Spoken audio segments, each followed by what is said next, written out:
Welcome once again to the Investor Roundtable here at Equity.GURU, where we sit around a table, the three of us at this point, so it's a bit of a triangle, but we sit around it and we discuss companies and the sector that they're involved in and what we think of them and whether or not we would invest in them and give that information to you so you can make your own decisions.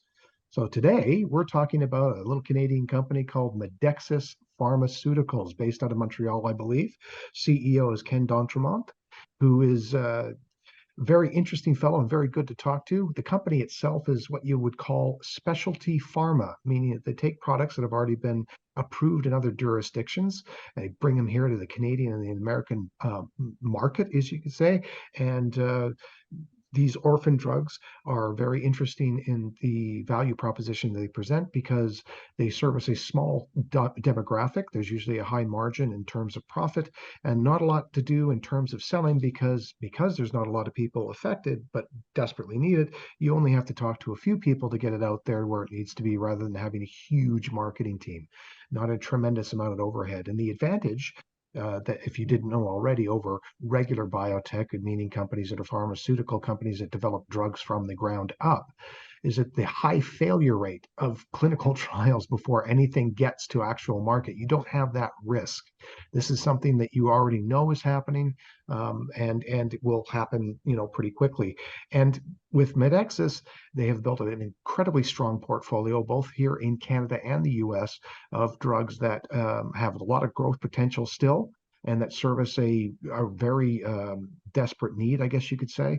And these guys are doing it for the human factor. They're actually trying to help, which is pretty cool. So I'm going to push that on to Chris here for a moment, and he can tell us what he thinks of Medexus Pharmaceuticals and why you should be taking a look at them. Yeah, we've probably gone through that one a number of times, I think, over the last 6 months of what we think of them and what they do. I think if folks have not heard about it for the first time, you've summarized it pretty well.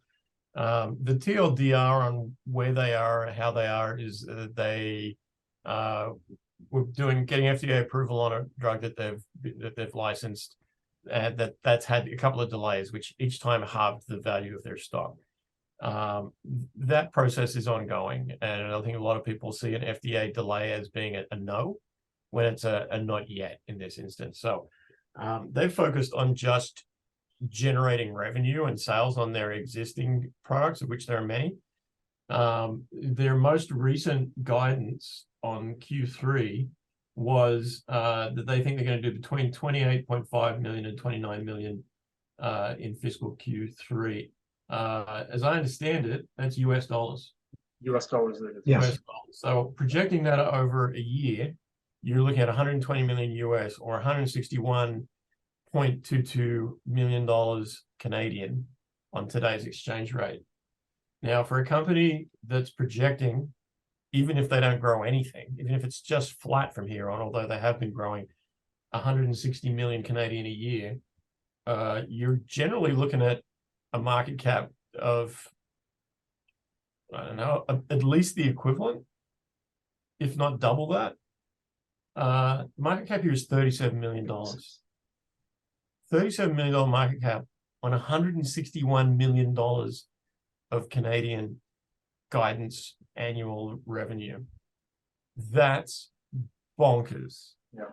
That's just bananas. You need to take everything else that they do, all the plans that they've got, all the things that they've actually shown that they can do in the last several months, in the last year, and put all of that to the side and just look at those two figures. $37 million Canadian market cap today, $161 million annualized Canadian this year. Right? How's that not an arbitrage, right? It's not like they're losing a ton of money on that revenue. There's like a very close to break-even point, and they've raised a bunch of money so that they don't have to worry about whether that break-even happens this quarter or next quarter or the quarter after. The bad old times when they thought they were going to get their FDA approval and they didn't, they admittedly, and they'll tell you, they put about $20 million worth of money into advanced marketing, expecting that turnaround. So that money was not well spent. They don't have to do that now, right? They're waiting. Could take 2 months, could take 6 months, could take a year for that product to come to market. When it does, game changer. But it might not happen for who knows how long. In the meantime, with the existing revenues this is still a gimme. Now, why this is important right now is when this goes out, the next day, the next financials are coming. Yep. And if those financials are what they're projecting at, this market cap makes no sense at all. And what happens next is between you and your God. But I honestly think you want to be riding this stock when that happens. There you go. So technically, how are you feeling about this stock there, Vishal? Where do you see it heading? What's happened? To me, it looks quite bullish. Just what I want to say about the company is that we're looking at the earnings, right? So we should mention that their Q2 earnings was also record-breaking. It was their strongest quarter in company history, and they're expecting that this upcoming earnings is also going to break another record for the company. So this company's core business is growing, and they keep making more and more revenue. But for some reason, the markets keep thinking this is a treosulfan stock, and treosulfan is that drug that Chris was mentioning, where there's this FDA approval. The stock was trading, if you look at the chart, back in the day, it was trading at above $7, just because that FDA approval for that treosulfan drug news occurred, and the stock just dropped from that $7 level down towards $4, and then we got another delay on the FDA approval, which saw the stock drop even further, breaking below the $1 level briefly, hitting new record lows. But you can see that since then we recovered quite well, and I think you would have been quite. I'm sure there was a lot of buyers at that level. It was just way too cheap for the stock. I just want to show you guys what happened in the last earnings report. So the last Q2 2023 earnings report, which came out on November 8th, 2022. You can see here from my chart, there was a nice rally. I would say, though, a lot of this was, just because there was that very cheap level when we made new record lows. Then you can see here earnings came out, and we had like a 28% pop on the day earnings came up.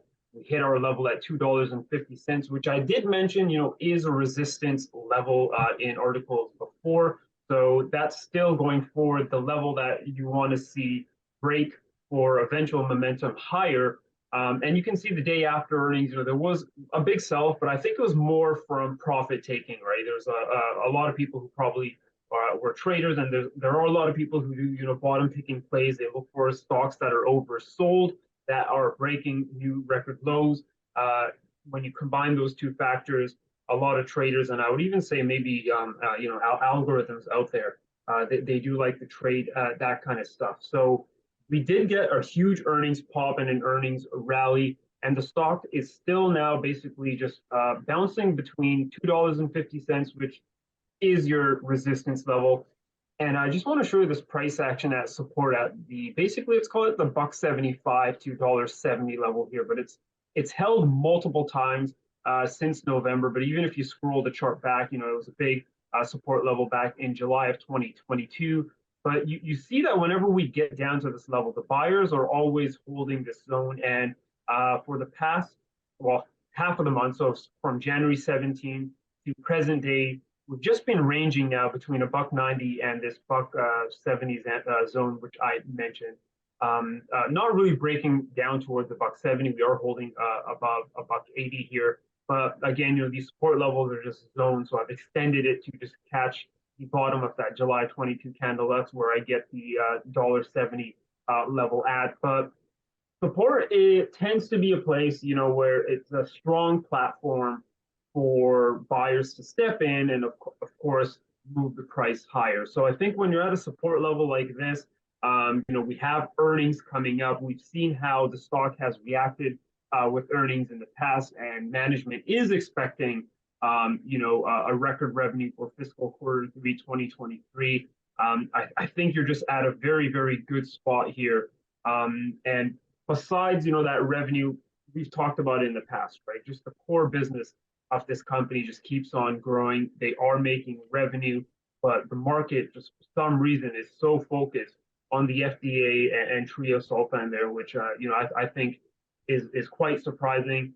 Chris mentioned about if you take the revenue and you take that over a year in US dollar terms, and the stock is still trading at a market cap of just 36 million. And there were points when I believe the last earnings report, the earnings was actually more than the market cap of the company when the stock did make new record lows, right? So that's when the market was sort of paying attention there at that time. So I like what I'm seeing here on the technical charts. We're at a very, very important support level, and is generally a zone where we've seen pops from the past, in the past. And if you are just even a range trader, this is a place where you'd be buying, and you'd want to be, targeting the $2.50 zone here to the upside.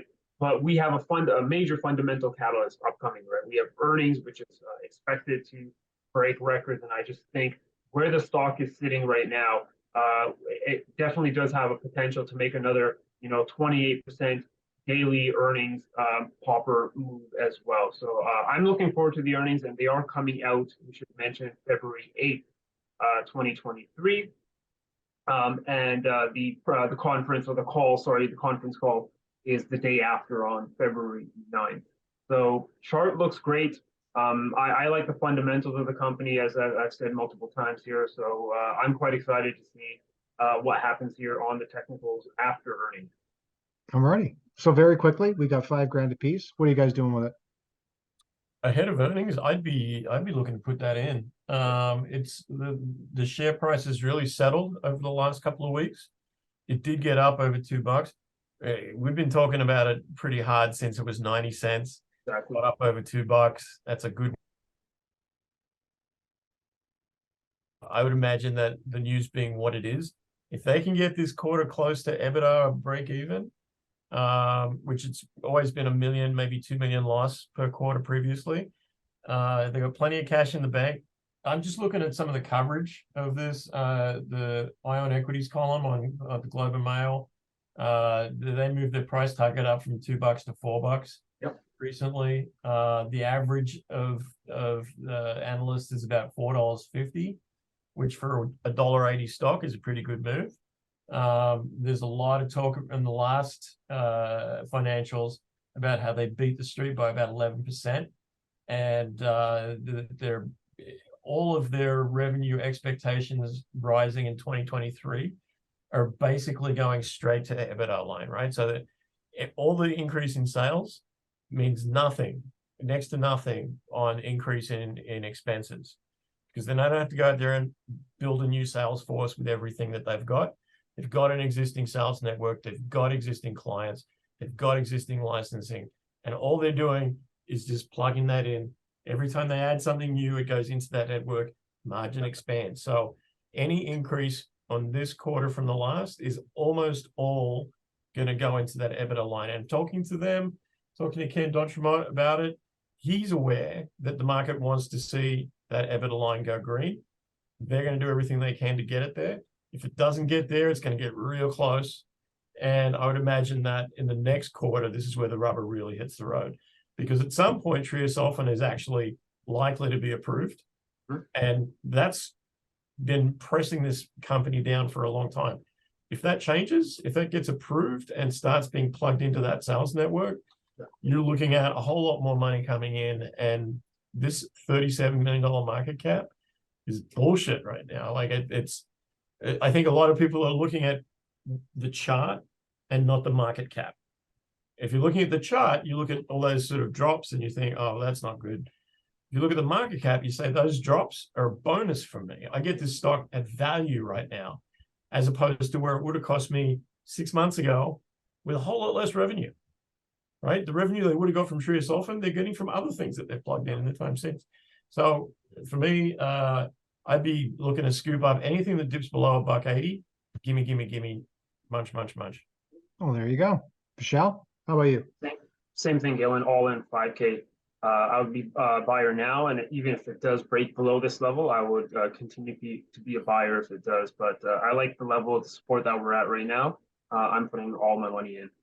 There you go. Well, there's going to be a 3-round of dropping it all in, because basically I agree with you guys. This is a rare opportunity. Ridiculous in terms of what revenue is coming in compared to the market cap that currently exists. So yeah, 5K for me as well. Ding, ding, ding. There goes the bell. Well, there we go. We're talking about Medexus Pharmaceuticals, based out of Montreal, led by CEO Ken d'Entremont. This is a company that has all sorts of interesting potential, so keep them on your radar. Of course, do your own due diligence, please. We are giving you information so you can walk away and figure out what you're going to do on your own. But yeah, give them a look-see. Keep an eye on the financials. February 8th, after market. Take a look. All right. That's it for me, Galen Engen, and Chris Perry, our leader and founder, and also Vishal Tura, our chart man. Goodbye, goodbye. See you next time, guys.